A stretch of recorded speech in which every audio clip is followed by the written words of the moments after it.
Sadie Doyle's article, Girls Just Want to Have Fangs, talks about the criticism and dislike towards Twilight's movies, books, and fan bases are all based on the fact that the majority of the fan base are young women.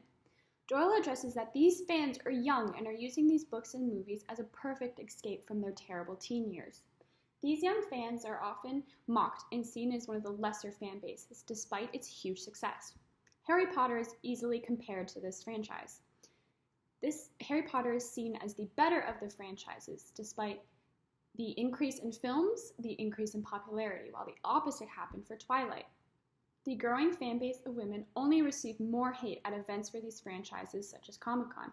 Doyle points out the flaw in this hate by looking back at some of the biggest success stories, such as the Beatles, Titanic, and Madonna. Without these fan bases of young girls, none of these bands or artists or movies would have been as popular as they are today.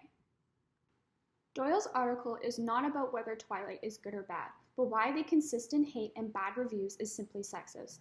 The well-known bias of hate is very common. I dislike Twilight for my own personal reasons, but many hate it simply because of the demographic being young females or these twihards being young and women.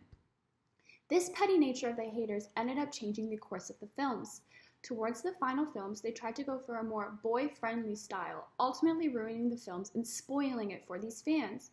I strongly think that by the franchise giving into the hate from this male demographic, it diminishes the authenticity of what girls enjoy.